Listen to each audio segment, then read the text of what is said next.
نہیں پڑتی.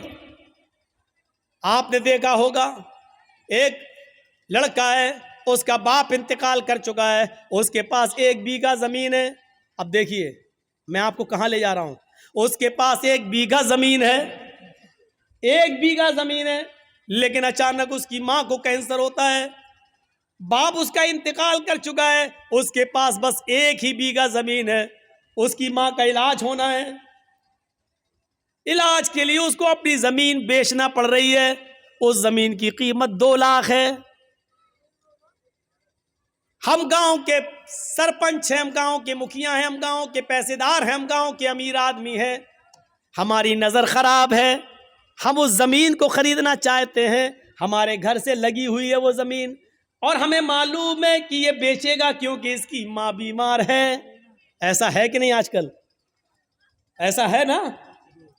2 لاکھ کی زمین, ہمیں معلوم ہے اس کی قیمت 2 لاکھ کی ہے, لیکن اب ہمیں معلوم ہے کہ اس کا باپ نہیں ہے, ماں بیمار ہے, وہ علاج کرائے گا اور علاج کے لیے اس کو زمین بیچنا پڑے گی. لیکن اب تو وہ زمین کم داموں میں بھی بیچے گا.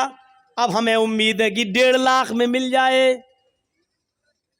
وہ آدمی آتا کہتا کہ بھائی آپ کے گھر سے لگی ہوئی ہے, میری زمین ہے, میں اس کو بیچنا چاہتا ہوں. آپ نے کہا نہیں آیا, مجھے ضرورت نہیں ہے صاحب, میری ماں کی طبیعت خراب ہے, میں اس کے علاج کے لیے ٹاٹا ہاسپٹل جاؤں گا, بمبئی, میں پٹنہ میں جا رہا ہوں, میں اس کا علاج کرانا چاہتا ہوں, میری زمین کی قیمت 2 لاکھ روپے ہے, تم لے لو. یہ آدمی کہتا ہے نہیں صاحب مجھے ضرورت ہی نہیں ہے, اور اگر تمہیں دینا ہی ہے تو 1.5 لاکھ کی دے دو, 1 لاکھ کی دے دو. ابھی تو زمین کی کوئی قیمت ہی نہیں, لاک ڈاؤن کے بعد زمین کی قیمت بڑھی کہاں رہی ہے, حالات ایسے ہی ہیں. مجبور آدمی ہے بیچارہ, اس نے کہا ٹھیک ہے لاؤ, 2 لاکھ کا مال ہے, 1.5 لاکھ دے دو. آپ نے 1.5 لاکھ روپے اس کو دے دی اور زمین لے لی.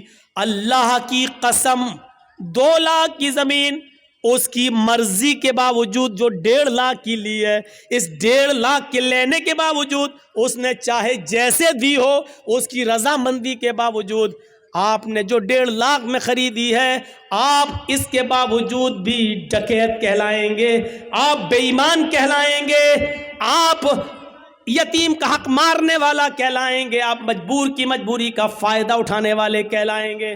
اللہ کے یہاں سماج میں تو یہ ہوگا نہیں صاحب وہ 1.5 لاکھ میں تیار تھا, اس نے دے دی, اس نے لے لی, وہ تو تیار تھا. قاضی شرح ایک گھوڑا خریدنا چاہتے تھے, بازار میں جاتے ہیں, گھوڑا دیکھتے ہیں, پوچھتے ہیں گھوڑے والے یہ گھوڑا کتنے کا ہے, اس نے کہا 400 درہم کا.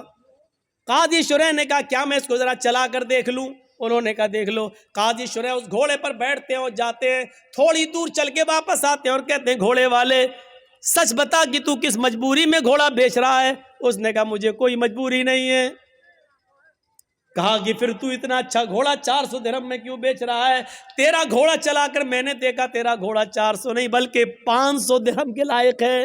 اس نے کہا قاضی صاحب آپ قاضی ہیں, حضرت علی نے آپ کو جج بنایا ہے, میرے قیمت 400 مانگی ہے, اگر آپ کو 500 درہم کا لگتا ہے تو 500 دے دیجئے, ورنہ میری طرف سے خوشی سے 400 ہیں, اگر آپ 500 دینا چاہیں تو مجھے کیا اعتراض ہوگا؟ قاضی شرح کہتے رکیے 1 مرتبہ اور چلا کر دیکھتا ہوں. اس گھوڑے کو انہوں نے دوبارہ چلایا اور آ کر کہتے ہیں آئے اللہ کے بندے سچ سچ بتا تجھے کیا مجبوری ہے؟ اس نے کہا مجھے کوئی مجبوری نہیں ہے. اس نے کہا مجھے کوئی مجبوری نہیں ہے. کہا پھر تو اتنا اچھا گھوڑا 500 درہم میں کیوں دے رہا ہے؟ اس نے کہا 500 میں نہیں 400 میں دے رہا ہوں, آپ 500 دینا چاہیں تو ٹھیک ہے. کہا نہیں یہ 500 سے بھی اوپر بلکہ 600 درہم کا گھوڑا ہے تیرا. اس نے کہا قاضی صاحب مجھے شرمندہ مت کیجئے, میری طرف سے 400 ہے, آپ مزید اگر اور دینا چاہیں تو میرے کچھ کام آ جائے گا, ورنہ میری طرف سے قیمت 400 ہے. قاضی شرح کہتے ہیں رک جاؤ 1 مرتبہ اور دیکھتا ہوں. 1 مرتبہ اور چکر لگاتے ہیں اور آ کر کہتے ہیں میرا دل اندر سے کہتا ہے کہ تو کسی مجبوری میں گھوڑا بیچ رہا ہے, تیرا گھوڑا 700 درہم کے لائق ہے, تو اس کو 400 میں کیوں دے رہا ہے؟ اس نے کہا میں کچھ نہیں کہوں گا. قاضی شرح کہتے ہیں کیا 1 چکر اور لگا لوں؟ 1 چکر اور لگا کر آتے ہیں اور اپنے جیب سے 800 درہم نکالتے ہیں اور کہتے ہیں کہ تیرا گھوڑا 400 نہیں 800 درہم کے لائق ہے. اس نے کہا قاضی صاحب مجھے صرف ضرورت 400 درہم کی ہے, 400 درہم کی ہے. جو میرے بیٹے کے علاج میں کام آئے گی۔ قاضی شریح سمجھ گئے یہ مجبوری میں بیچارہ بیچ رہا تھا، اور قاضی شریح نے اس گھوڑے کی صحیح قیمت لگائی اور 800 درہم دیے۔ میرے بھائیوں، کبھی آپ کو ایسا بھی ہوا ہے کہ ایک آدمی جس کی ماں بیمار ہے 2 لاکھ کی زمین وہ بیچ رہا ہے، کبھی آپ نے سوچا کہ چلو 2 کی جگہ 2.25 دے دو، چلو 2.5 دے دو، بیچارہ اپنی ماں کے علاج میں بھی کام کر لے گا۔ ہماری زمین تو 5-6 سال میں اور قیمت بڑھی جائے گی، لیکن اس کا تو کم سے کم ماں کا علاج ہو جائے گا۔ کبھی 2 لاکھ کی زمین کو 2,25,000 میں لینے کی کوشش کی آپ نے؟ کبھی 2.5 لاکھ دینے کی کوشش کی آپ نے؟ نہیں، 2 لاکھ کی زمین کو 1.5 لاکھ میں لینے والے تو ہزاروں مل جائیں گے۔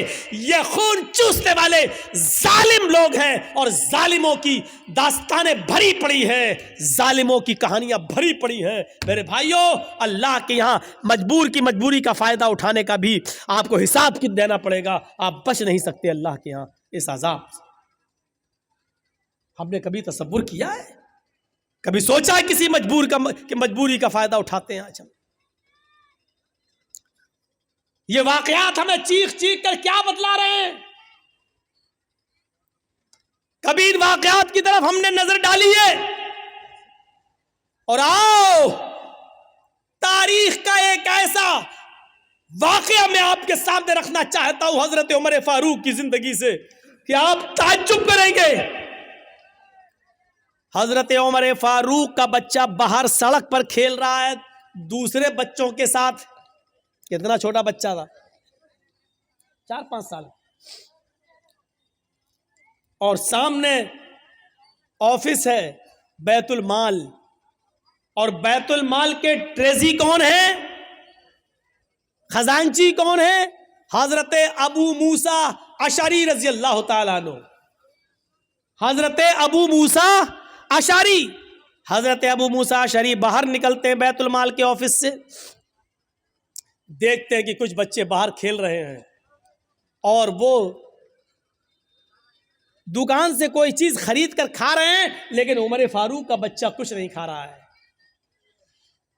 باہر جب نکلتے ہیں تو 1 درہم پڑا ہے سڑک پر، 1 درہم پڑا ہوا ہے، 1 درہم 1 روپیہ، مان لو آج کے حساب سے 1 روپیہ، 1 درہم زمین پر پڑا ہے، اس کو اٹھا لیا۔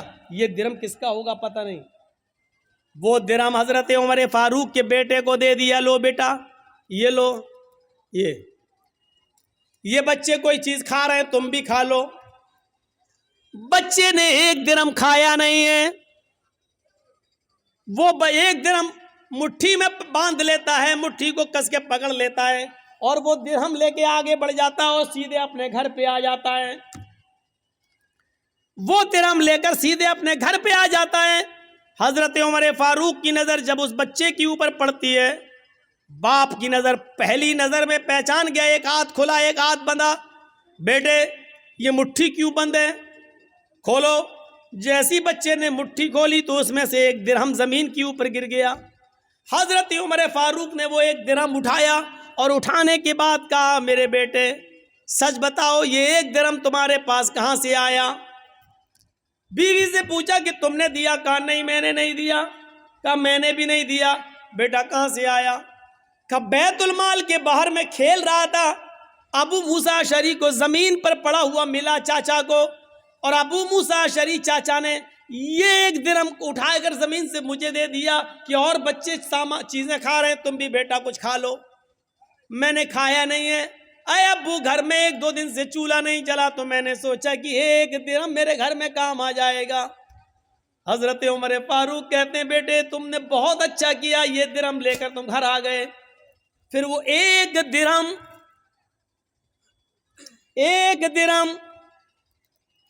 10-20 بیگھے زمین پر ناجائز قبضہ کرنے والوں، بھو مافیا بننے والوں، گنڈا گردی کرنے والوں، اس واقعے کی روشنی میں اپنے آپ کو تلاش کرو کہ ہم کون ہیں۔ ابو موسیٰ اشعری کے پاس 1 درہم لے کر حضرت عمر آتے ہیں، اور وہ 1 درہم روپیہ، 1 درہم جو لوہے کا سکہ تھا، اس سکے کو اٹھا کر حضرت ابو موسیٰ اشعری کے سر پہ مارتے ہیں۔ وہ تو اچھا ہوا کہ ان کے سر پہ پگڑی بندھی ہوئی تھی، ورنہ سر پھٹ جاتا۔ وہ ایک درہم ان کے سر پہ مارتے ہیں، پگڑی پہ لگتا ہے، لیکن اتنی زور سے مارا تھا کہ پگڑی کے اوپر سے بھی وہ درہم کا اثر ان کے سر میں ہوتا ہے، یعنی ان کو اس کی ہلکی سی چوٹ کا اثر سر کے اندر محسوس ہوتا ہے۔ حضرت ابو موسیٰ نے کہا کیا ہوا امیر المومنین؟ حضرت عمر نے کیا جملہ کہا، اس جملے پر غور کرو۔ کہا ہے ابو موسیٰ، کیا جہنم میں داخل کرنے کے لیے، جہنم رسید کرنے کے لیے، جہنم میں پہنچانے کے لیے تیری نظر عمر کے خاندان پر اور عمر کے گھر پر ہی پڑی تھی، کوئی اور تیری نظر میں نہیں آیا، تیری نظر میں کوئی اور نہیں جمع؟ کیا جہنم پہنچانے کے لیے تیری نظر عمر کے گھر پر ہی پڑی تھی؟ ایک درہم، اور ایک درہم کے بارے میں کیا کہہ رہے ہیں؟ کیا جہنم بھیجنے کے لیے تیری نظر میرے ہی گھر پہ پڑی تھی، کوئی اور نہیں ملا پورے عرب کے اندر تجھے؟ کہا کیا ہوا؟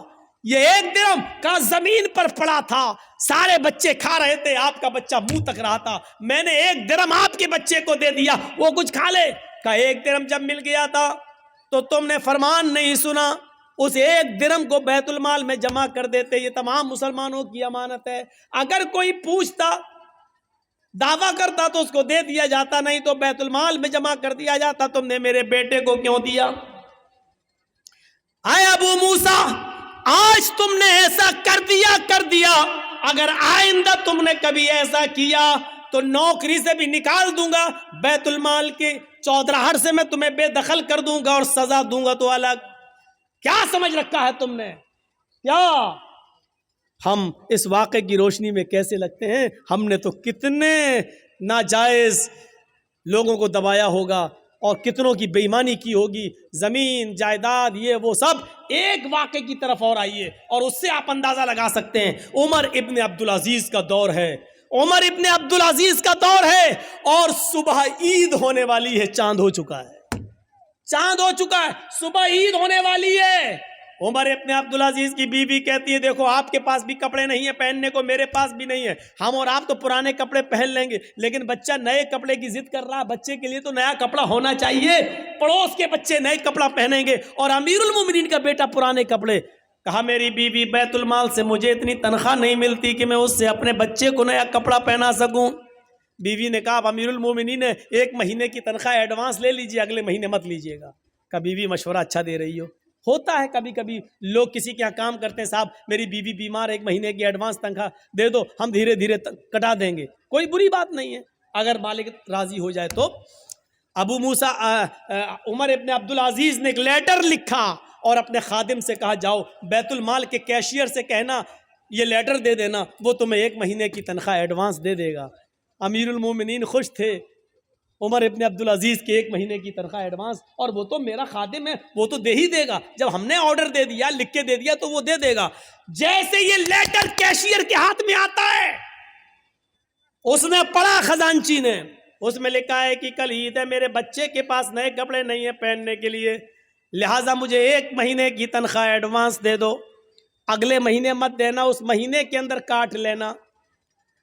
اس خزانچی نے اس لیٹر کو پڑھنے کے بعد اندر جا کر اسی لیٹر کے پیچھے کچھ لکھ دیا، اور لکھنے کے بعد اس کو لفافے میں بند کر کے کہا جاؤ اس کو دے دینا عمر ابن عبدالعزیز کو۔